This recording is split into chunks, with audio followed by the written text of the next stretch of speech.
என்ன பண்ணிட்டு இருக்க ரேவதி? கப்பக்கிழங்கு வேக வச்சுக்கிட்டு இருக்கேன். பொள்ளாச்சியில் இப்போ செம்மையாக மழை பெஞ்சுக்கிட்டு இருக்கு. சூடாக கப்பையை போட்டு அப்படியே வந்து குடல் வறுவல் வச்சிருக்கேன். கப்பையும் குடல் வறுவலையும் மிக்ஸ் பண்ணி கேரளா ஸ்டைலில் பண்ண போகிறோம். வாங்க.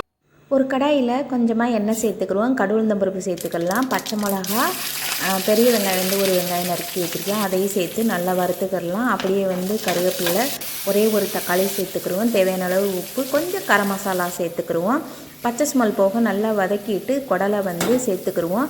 குடலுமே ஒரு 5 நிமிஷம் நல்லா வறுத்துட்டு அதுக்கு மேலே வந்து நம்ம கப்பக்கிழங்கை சேர்த்துக்கிடுவோம். உண்மையிலே டேஸ்ட்டு வேறு லெவல்னு சொல்லலாம். இங்கே வந்து பீஃபில் செய்வாங்க, மாமா சொல்லியிருக்காங்க. ஆனால் நான் வந்து இதே ஃபஸ்ட் டைம் ட்ரை பண்ணுறேன். உண்மையிலே வேறு லெவல்னு சொல்லுவேன். கண்டிப்பாக நீங்களுமே ட்ரை பண்ணி பாருங்கள். அப்படியே ஃபைனலாக கொத்தமல்லியை போட்டு இறக்கிடுவோம். செம்ம காரசாரமாகவும் இருந்துச்சு, இந்த மலைக்கு ஏற்ற மாதிரியே இருந்துச்சு.